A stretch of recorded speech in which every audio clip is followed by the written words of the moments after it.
Isirakun keessa ni wanti asin na hordoftani faayidonti no. Asis bilbila tokko natti bananiiran. Abiy Ahmedin ta'e ta'uu baabun beeku. Innaa akkas obboloota kiyya nagaan qaba alhamdulillahi rabbil alamin. Akkuma beekamu akka ergaattis akka barumsaattis hojjumaan seennaa jalqaba irratti jidduu kana xiqqoo shaala tokko yoonan online irraa isinirraa badis dammoo karaa ta'e deemaan jira ijaadde inaa isinin jechuu barbaadeetin inni inshaallah guyyaa boruurraa jechuudha oonan online irra badaansa itin ganga torban tokkootiif yoo hin jiraanne ijaadde inaa du'aa inaa godhaadha ittaan sudhaaniin waa tokkon isinin jechuu barbaada ergaan kiyya hommoo xiqqoo shi batalay ijoollee islaamummaatti dhufaniifanii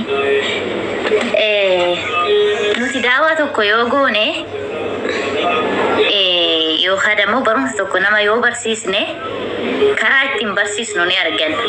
maal fan akkan isinin jedhe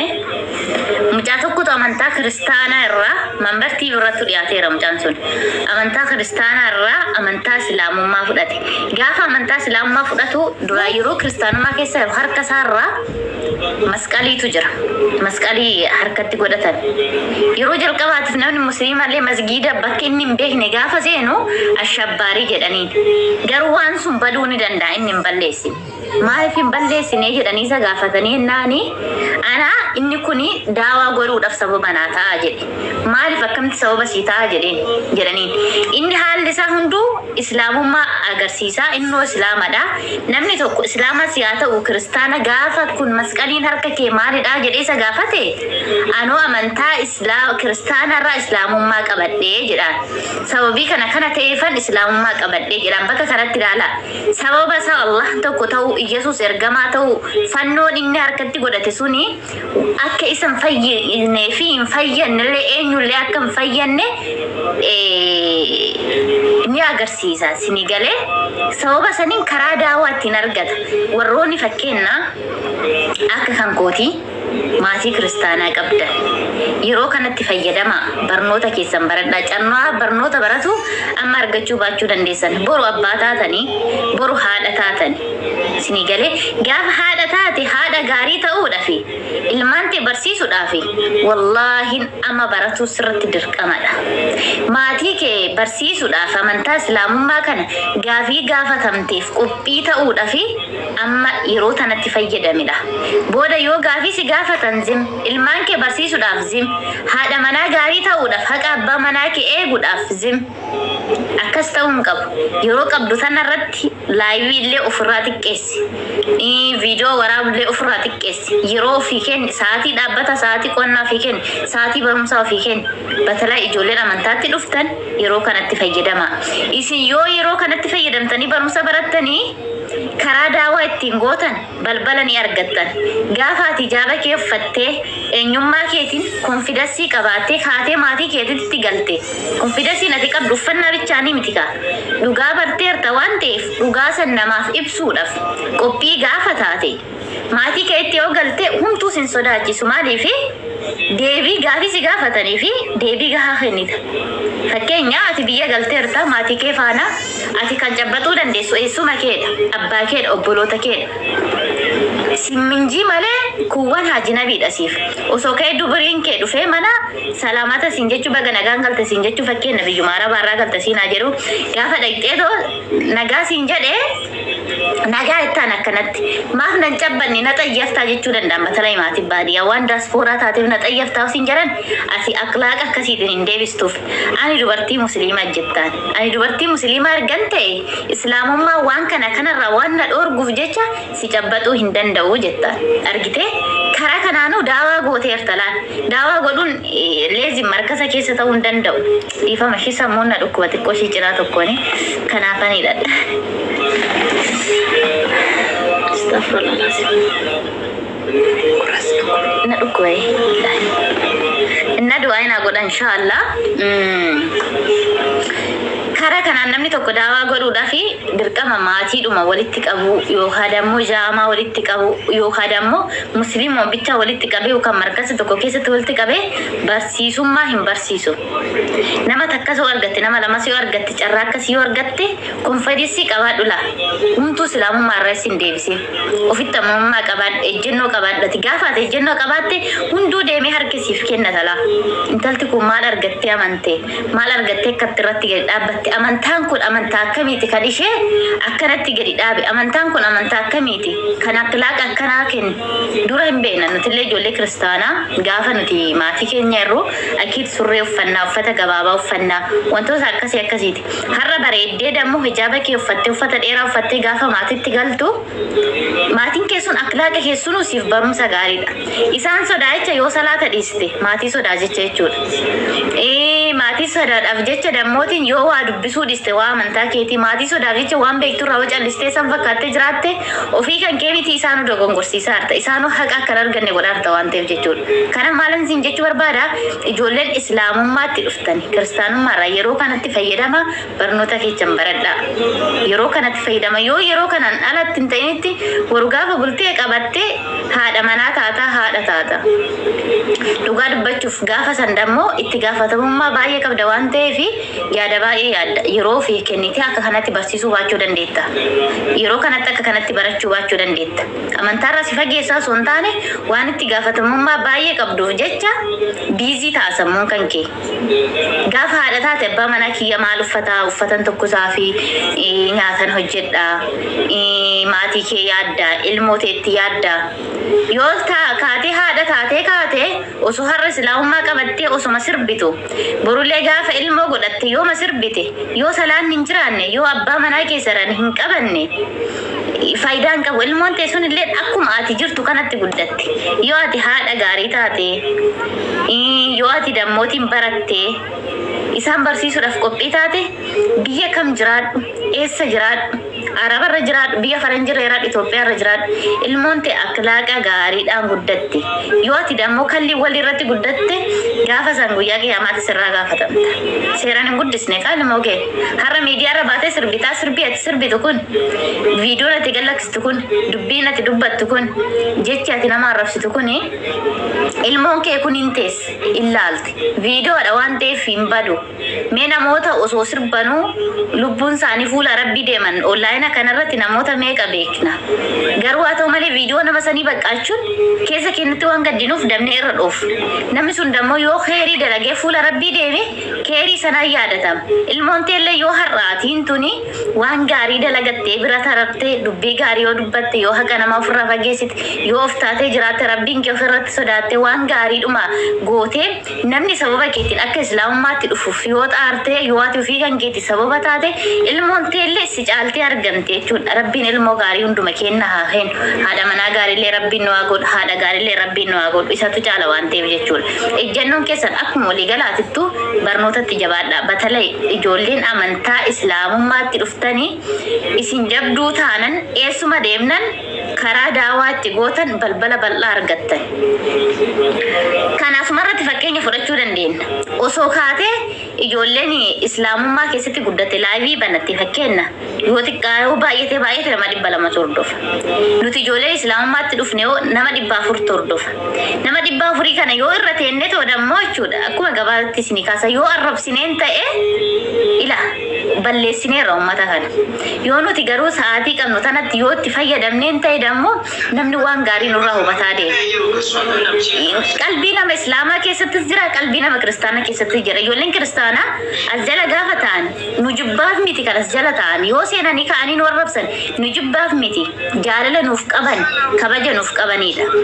komantii nama ijoollee islaamaa kiristaanaa nu arrabsitu maaliif cal jenni wallaahi nu jibbanii miti osoo nu jibban ta'e nama jibban sana irraa fagaatanii jalaa deeman inumayyuu hordofan isaan garuu gasti irra seenanii yaasumayyaan tala akkana jedhanii gaafsi arrabsan miira aarii yaasan keessa jiraatu malee osoo teenna taate osoo waliin amantaa akka tokko hordofne jedhaniituma dhufanii si arrabsan isaan dammoo akka haqa arganiif sabiriitu yookaan dammoo obsa godhachuutu akhlaaqa islaamummaa itti agarsiisuutu intini ta'a jechuudha nuuf caala namoota tokko lamaa miti akkasumaan nu arrabsaa deemanii gaaf tokko dhugaa baranii kaniitiin islaam islaamummaa fudhatanii dhiifama guyyaa tokko si arrabsi kan nuun jedhan meeqa jira. Fakkeenyaan isinii kaasa namni akka kiyya ijoollee islaamaa arrabsus hin jiru, ijoollee islaamas jibbu hin jiru dur irratti jechuudha. Garuu immoo fakkeenyaan akka Khadiijaa Shawaa intalti sun amma tokkikii irrasteerti, kan akka Suudii Shamsuu, kan akka Ustaad Ahmad beektu ijoollee duraanii jechuudha, ijoollee duraanii. Khadiija nama yoo miidiyaa irratti waan barbaade haasa'e yeroo sana gara keessatiin amalumaan na qabdi, na gorsiti, na hubachiisti. Isinii galee sanuma san keessatti akhlaaqni namaallee nama saama. Namni kun sila amantaa akkamii qabatee sabrii qaba jedhan. Maatii kee biras gaafa galte ati kaleessa islaamummaa osoo hin taane kiristaanummaa irratti guddatte, maatiin kee kiristaanaa, surreedhaan deemna, uffata gabaabaadhaan deemna,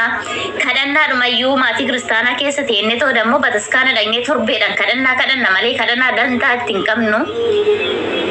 Yoo amma garuu atiin kun jijjiiramtee bareeddee hijaaba uffattee maatii keetitti galtee salaata kee shanaa yoo salaatte yooma salaata illee si dhoorga falfala nutti godhuuf qeetti nu salaattillee yoo sinin jedhan lakki koo Ata salaatuni rabbi ofii yaadachuudhaan rabbitu salaata shanan dirqama narratti godhe ragaan saadamoo kanaadha. Namni tokko jalqaba laa ilaaha illallah jedhee yoo raawwate rabbitti amanee yoo raawwate salaanni sarratti dirqamadha malee falfala miti. Kun salaata jechuun rabbiin kadhachuudha barhaadha kiyya abbaa kiyya jettee amalmaa yoo qabatteen kaate gaaf takkasii loluu danda'ani. Lola isaanii jecha salaata dhiisuun qabdu. Oma situmaa yoo jiraatanillee salaati sabrii keessan arganii rabbitti amanuu danda'anidha. Karaa daawwat argatta. In sodaatiin wallahi namu waasin godhu. Yoo rabbiin hin ta'initti malee namni tokko waa tokko si godhullee hin danda'u. Garuu dammoo ejjennoo tole. Yoo ejjennoo nuti tolleedha. Kanama birattillee jaalatamnu rabbiin birattillee jaalatamnu. Rabbiin hunduma keenyaafuu istiqaamaa nuuf haa kennu. Rabbiin hunduma keenyaafuu ejjennoo nuuf haa kennu. Akkasumas warraan qajeelenne rabbiin nuuf haa qajeelchu. Duniyaa kanarratti wanti harkirra caala nama gammachiisu kan akka maatii islaamaa qabaachuu. Osoo hunduma keenna haadha abbaan keenna maatiin keenna hundi isaanii islaama ta'anii wanti kana caala si gammachiisu hin jiru. Namoonni nuti jaalannu miti namoonni duniyaarra yeroo yuusoo islaama ta'anii kan akka islaamummaa hin jiru ka yooma fakkeenna nuti islaamummaa fudhannee nungalchu waa'ee haadha abbaa keennaa gaafa jenne nungalchu waa'ee obboloota keennaa ofii kiyyaa yoo amane yoo jette si gashamaaf si gashine jireenyaati haadha si deesse ji'a 9 garaatti si baatte akkasumas dammooti waggaa meeqa kan sirratti sitti cabdee bifa ishee jijjiirrattee siif osiin nuun jiraachisuuf jecha ofii jireenya dhabdee kan akka haadhaan jiru waan ta'eef ishee faana duniyaadhuma irratti bichaa wajjin jiraattee yoo islaamummaan qabaanne yoo dammoo ibidda seentu sammuu akkamitti sifciisee buluu hin danda'u. Garuu dammoo rabbiin gaditti sababa ta'uudhaaf du'aa jabeessi fakkeenya namaaf ta'e fakkeenya maatii keef ta'e dura maatii keessa dhaka manarraa ka nama deebisuun dura jalqaba manarraa ka waan ta'eef jechuudha. Ejjennoodhuma nu barbaachisa waan ta'eef jechuudha. Kanaaf rabbiin nama islaamummaa hin qabne hundaafuu rabbiin islaamummaa haalaatuuf namoota maanan laa ilaaha illallah galee fi ijoolleen islaamummaatti dhufte baay'inni isaanii maaltu itti dhaga'ama keessa isaaniitti gammachuus qabu gaddas qabu. Kan of keessatti bichaa osoo hin taane namoota baay'ee keessatti hin arge wallahi laazim. Inna islaamummaa qabachuu kootti garuu alhamdulillah jedhanii keessa isaaniitti garuu yeroo baay'ee mimmaantu itti dhufa. Maaliif jedhee yoo nan gaafannu miirri sun ana keessa siima jira. Osoo nama akka malee jaalattu haadha isaa ta'u abbaa isaa ta'u mitiire yookaan dammoo haati isaanillee kufurii irratti duute osoo haati islaamummaa qabaatte islaamummaa irratti naaf duutee jiraatte jedha. Osoo dammoo abbaan qaba yookaan dammoo haadhaan qaba rabbiin osoo islaama osoo hin godhin osoo ajjeesuu baate ani islaama ta'uu kootti nin gammada. Garuu dammoo rabbiin maatii keellee kan naa qajeelchi osoo naa qajeelchedhe niyyaa isaatti halkaniif guyyaa bahu namoota baay'ee jira. Ijoollee baay'ee asirratti seenanii waan taphatanii kofalaniif miti. Akhlaaqamee ijoollee islaamummaatti dhufte tokko jirti badduuni. Akhlaaqa ijoollee islaamummaatti dhufte namoota baay'ee ilaala. Miidiyaa kanarratti haa taphatanii kofalanii malee baay'een isaanii daangaa rabbiin darban. Ijoollee baay'een jechuudha. Maaliif yoo jette wanta keessaa dhufa san beekani. Yoo islaamummaadhaan dhala karaan kun ibidda ta'uu beekani. Islaamummaaf jecha tarii ka maatii dhabe, ka hiriyaa jaalatu dhabe, kan waan hojjetatu dhabe, kan ilmoo dahee abbaa manaa fiitiin addaan bahee ilmoota isin agarsiisnu hangaatiin kuni kufri irratti deebituuf jedhee ilmoo ofiin dubbisin biyya arabaarraa waggaa lama waggaa sadii waggaa afur jiraataa jiru ijoollee baay'een argaa jira jechuudha. Innaa hanga kana namoonni baay'een afaan isaaniitiin kolfanii keecha isaaniitii sabrii qabaatanii jechuudha. Namoonni tokko tokko immoo darsoo malsiin ni jira. Namoonni tokko tokko immoo hunda jechuu osoo hin taane kan sabirii dhabee waan kanaan gana hojjetadheen jira maatii koo harka jira wannan godhuun dhabu jedhee kan akkasitti duuniyaallee of mootuu dadhabee garas deebi'ullee dhima jira. Warroota akkasiisa illee rabbiin gad dhaabbata haa kennuu fi garuu namni haqa argee haqa baree ka'ee islaamummaa fudhatee humtuu islaamummaadhaaf irraa duubatti hin deebisu. Yoomayyuu dammoo haqaan hin amanneen ta'ee intiniin ta'u jechuudha. Haqaan amanee taanaan garuu namni tokko lubbuu ofii dabarsee kenna. Wallaahi duuniyaa kanarratti mi alhamdulillah kan akka amantaa islaamallee hin jiru. Kan duuniyaa irrattis aakhira irrattis ittiin milkooftu. Waan dalagdu keessatti kan rabbii keetti sodaattu. Uffannaa kee keessatti, ejjennoo kee keessatti, haraamarraa of eegurratti. Yaani amantaa islaamaturraa yaani irraantini si godha. Irraa si dhorga. Dhiira kudhan cabbataa ooluun hin jirtu. Takkittuu ite bira biqqa abbaa faadha keetii obboloota keetii abbaa manaa kee takkittii ite sambicha hamma dhocheesi kanas maal gootare yaani kanas cabbattee irra kortee buchee kuwattee bareedduu keettee hammattee ol buutee gaddeemuun hin jiru islaamummaa keessatti la amantaa akkanaa qabna nuti of harkaa nutti humaan fakkaatu bar wallaahi nuti yoo keessa jirru kana bakka namoonni baay'een humaatti fakkaatu bakka jechuun yoo asis ilaalle garanas ilaalle gamana qabdee ilaalle humaatti fakkaata ijoollee baay'ee nama fakkeenya wayni isinii kaasa masaanuu jibban isinii galee mee isinumti astawala alaala namni nuti dubartoota emanii inaaf nasa maaliifi masaanuu jibban isiniin jedhee namni tokko gaafa amantaa biraarra jiraate yoo islaamummaan qaban islaamummaa keessatti shartii qaba masaanuun shartii isaa isinuu hin beektan lafaa ka'ee takkaayyuu yoo bulfachuu hin dandeenye of qaba malee salaata fi salaata soomana fi soomata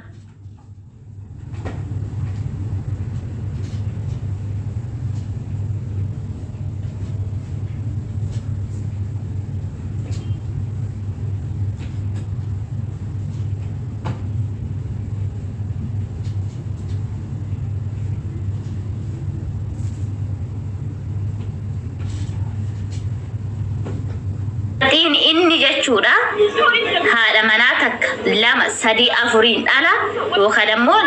intinii ta'u hin jiru haati manaa takka dhiiruma tokkoof dhiirri tokko dubartii takkaaf jedha warri jaraa kun jecha dubartiin takka dhiira takkaa fi laandi wandi laandi seet laandi wandi jedhu kun jecha maadha isaan takkitti ofii manatti ni galfatan eessa oolan mana farsoo oolan mana haraqee oolan dhiirri jaraa baay'inni kan fayyadamu alkoolii isaan mana hoteelaa oolu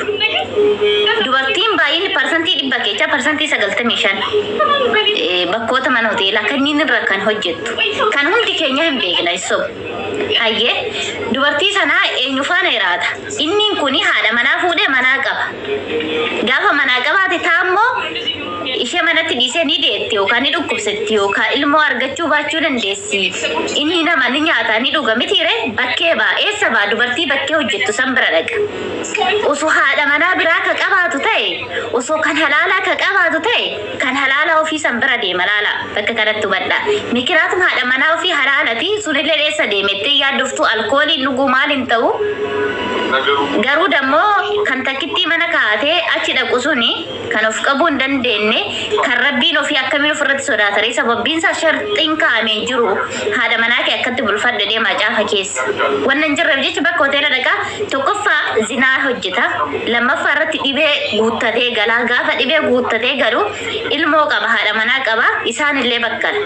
sababa kanaan bar duuniyaa irratti kan zinaan baay'ate rabbiin nu adeegu wallaahi kanaaf mi ijoolleen islaamaa alhamdulillah abbaa manaa keessa lama sadii afuruu danda'e yoo isin irratti fuudhe shartii qaba waan ta'eef lafaa keetii miti ani masaanuun jaaladhuun nuti kananiidhaaf masaanuun jaalannu yaa fuudhe dhiirri kee nama fuudhellee shan dhiqata guyyaatti qulqullina qaba kan zinaa dalagee galu eessatti dhiqata ofiiyyuu bakka zinaa oola waan ta'eef jechuudha haadha manaa fi afuru yoo qabaate shanni qata guyyaatti tana bira soo dhaqee in kunuunsama san bira soo dhaqee in kunuunsama urgaa'ee baa waan ta'eef jechuudha wallahi injiru barkan akka amantaa islaamaa kan nazaannatii dubartoota fillee kennitu kan nazaannatii dhiira fillee kennitu injiru kan akka amantaa islaamaa addunyaa kana irratti jechuudha wallahi wama kamiin iyyuu madaalamuu hin qabu madaalillee hin qabu waan ta'eef jechuudha nuti masaanuu hin feenuun qananiidha isheen yoo mayyuun wal qixxeechuu hin dandeenya rabbiitti irraa gaafata waan ta'eef inni yoo rabbii ofirratti hin sodaatini infuud waan ta'eef jechi mikinaatiin guyyaa qiyaamaa irraa gaafatama maal godhaa lama sadi walirratti dararee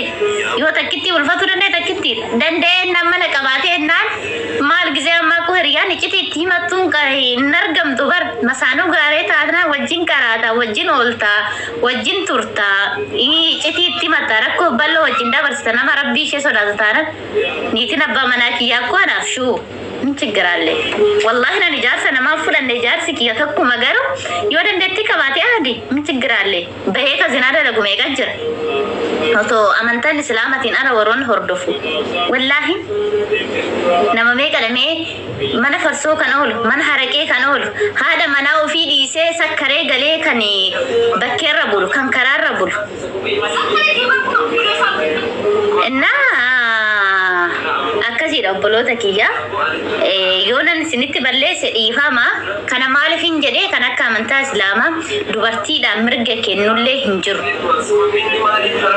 إننا الحمد لله جدا ومهندافو ربنا ندمكينيا استقامة نفاكين نصبرين نفاكين ilma namaa ta'ee ima balleessina ilma namaa ta'ee ima dogongorra yaani kun ilma namaati nuti yaani jira miti dubbii dubbannu keessatti nama zulmuu dandeenya gocha goonu keessatti daangaa rabbii darbuu dandeenya garuu rabbiin hunduma kenna yoo dhiifama nuuf haa godhu ijoolleen batalay reefu amantaatti dhuftan akkuma waliigalaatittu barnoota irratti jabaadha wallaahi amma yeroo tana yoon baranne amma yeroo wallaayina fayyadamaa jirru kana yoon baranne burhaadha gaarii ta'uuf haqa abbaa manaa kedheeguuf haadha manaa gaarii ta'uudhaaf irrakkisa filannoon amantaa islaamaa keessattis dammoo dubartii takka fuudhuudhaaf harka irra caalaa akkanuma ishee diinii qabdu san jedhan nama maqaan osoo hin taane haqaan itti dalagatu rabbiin kenna hunduma kenna haa godhu diinii keessan jabeeffadhaa ijoolleen keessatti dhalattanii guddattanillee ijoollee kenna jajjabeessaa isinumatu jajjabeessaa jiraniin beekaa jajjabeessaa ammallee ofitti qaba ijoollee amantaatti dhufte akka bootaa guddaa kennitanillee bootaa guddaa qabdanillee nin beekaa nan argallee yooma wallaalallee taatan ofii keessanii namni tokko islaamummaatti dhufe naani xiqqaa guddaani bootaa guddaa wayii qaba kanamoo kan godhumaadha jaalala obbolummaa islaamummaa sanidha yaani kanamoo yaani namni yoo islaamummaatti dhufellee ofuma saadha